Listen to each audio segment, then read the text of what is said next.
Okay, welcome to Onism1999, pinned Veriformer, which we know is Michael.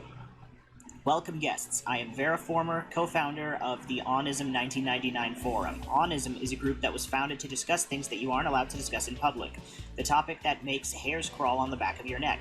The discussions make you feel like there is an ethereal presence just beyond the periphery of your visions.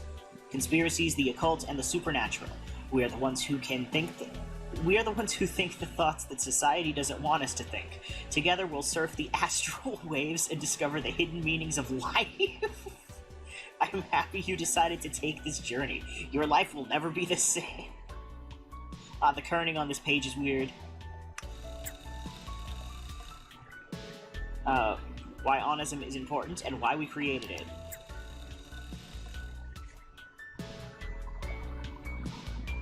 Chronocrossed.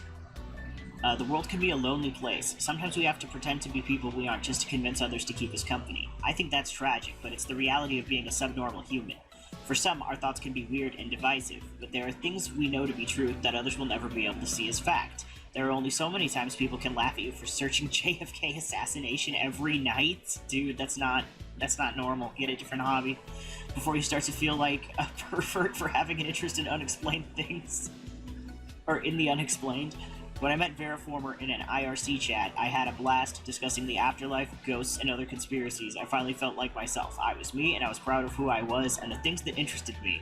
But still, I couldn't be honest with my friends about what I searched for online. Veriformer and I decided to start coding Onism1999. Glad to finally have a place for us weirdos to hang out. So who is this person? Also, it says Elevator Girl QT. Like, that is gross. Ghost in the floppy disk. This dude's name is Expensive Dick.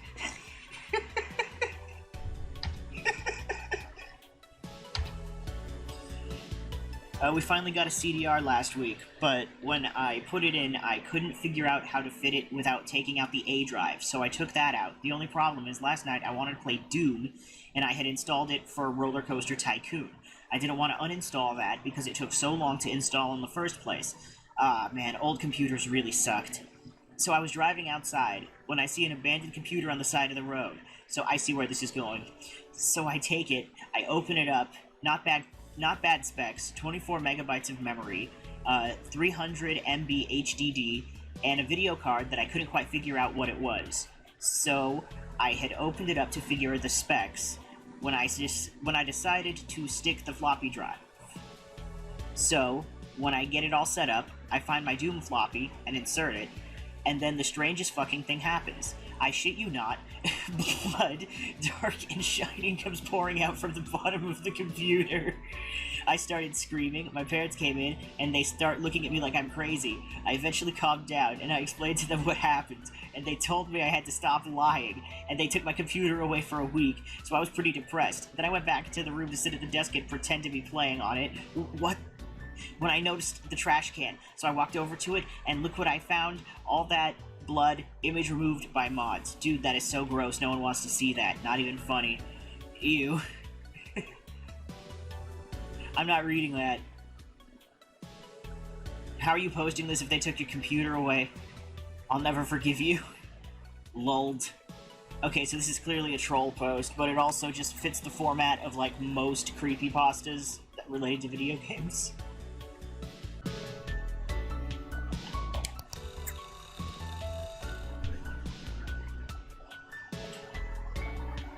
I've been seeing this girl. She isn't my girlfriend yet, but I'm working on it. Oh, Michael wrote this. She's cool, but her family's really weird. They don't really talk when I go over to her house. She tells me her brother is really into making computer games. I said it was cool, trying not to come off really impressed, though I was. Apparently, he wants to make a game that feels like the game itself is possessed by a spirit. I didn't really know what that meant. A few months go by. Still not much like with the girl, but enjoying her platonic company. So, on Wednesday, the girl invites me over to play the game, and we boot it up on its computer. The game runs from DOS, graphics are shit, but there was something there. Something that cut really deep. In the game, nobody else knows that your character is under a curse, except for him. The game opens with bold white text on the screen, "You have been cursed." And the curse is super weird, because you wouldn't expect it to really be that big of a deal. Whenever you go to pick up a phone in the game, you hear the screaming hiss in your ear. It was really cool. The kid had set it up so it only came out of one speaker. It felt pretty realistic. Everyone in town is afraid of your uncle because they all know he is haunted by a rambunctious ghost, but when you get into a fight with your uncle who's raising you, the ghost comes out and curses you. Your character's rival is trying to stop a mer person who wants to end an old feud with the town's mayor. You know the only way to break the curse is to get the ghost to move over to the mer person. The only thing is your rival will likely kill him before you can get to him. Every time you try and leave your home to continue the quest, people keep calling you on your telephone. That's relevant because it's foreshadowing a thing that's going to happen throughout this entire game. And you can't hear what they're saying because they're just screaming that hiss at you. And this is where it gets really interesting. Ordinary people can't know that your character had a child with a giant dragon hunter. Only a select few know that your character can sense spirits. Eventually, the town starts to suspect that your character is having an affair with an ethereal being, and that's when things get really crazy. I finished playing the game. It was about 35 minutes long, but all that stuff happens in it. And I realize I've broken out in a cold sweat. I haven't been able to stop thinking about the game. So anyway, I go home, and I plan on calling the girl later that night, but when I go to pick up the phone, I swear I hear that hiss. It's really faint, but my heart starts racing, and I can't call her. I just couldn't bring myself to do it, and now, every time I hear the phone ring, I panic. Of course, I know the game wasn't possessed or anything like that, but the anxiety it created was real. I'm going to try and call her soon, and see if he's cool with me putting it up on the site. I think you guys would really like it. Annual headed. That game sounds cool. I hope you get to post it soon. Keep us updated. Sorry you didn't get me action Veriformer. Reliable false. Welp, I'm pretty spooked. Has the hissing gone away? Veriformer. Yeah, hissing went away. I called her. She said she'd ask her brother. I'll update you guys if she ever gets back to us. So is he talking in character of this fictional story he wrote, or is he implying that all of that has actually happened? Strange Behavior by My Roommate by Super B Pudding.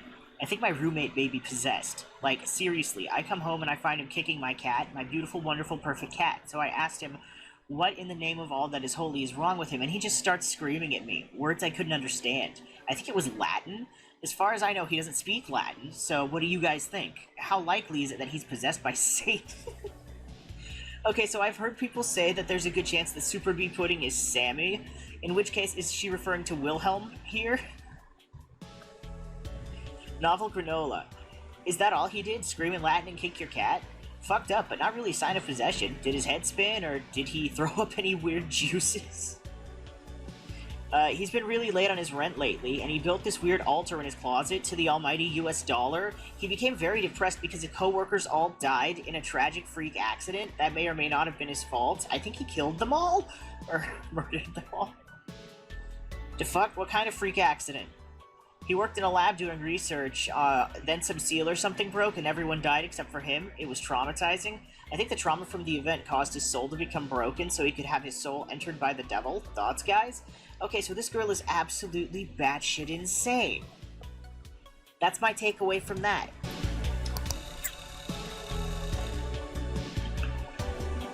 Not totally supernatural, but Veriformer. What do you consider to be the best single piece of evidence for the existence of Bigfoot, UFOs, ghosts? If you could have proof of one, which would it be? Bear's Necessity. Ghosts seem to have the most proof. People have believed in them for hundreds, if not thousands of years. Human beings don't just make stuff up like this. There is always a basis of fact, even in the lies. Paper Shivers. I don't really think there is proof for any. That's why a place like this exists. We want to believe, and we do. I can feel that there is something out there that connects us all, you know? So, if I put out feelers into the universe, I can start to find things like ghosts, missing people. I'm hoping one day to get good enough at it that I can locate people. That's really weird. Veriformer. Confirmation bias is certainly a problem on this forum, but that's part of the one. There are indeed Unidentified objects. Not aliens, not interdimensional craft, not ghosts, not any of that. Supernatural fiction. As simple as it can be said, we don't know what it is, and when we can't explain it, we can't study it. Therefore, it's outside the realm of science, and it's up to us to try to understand it. Reliable false. As for UFOs, I think that the ones reported by commercial pilots and the military hold a lot of water. Some really amazing stuff. Last summer, I went out to Roswell. It was really unbelievable. I hung out with a bunch of people, and we all exchanged stories about things we saw in the sky, and man, I could feel that it was real. Down to more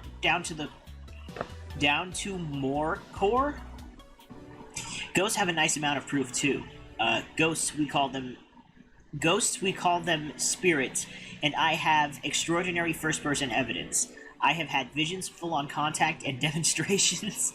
The brain is powerful. It can tap into the world between worlds, the afterlife, if you will. I think that might be referring to the soul space, which is a mechanic in the game. I don't know.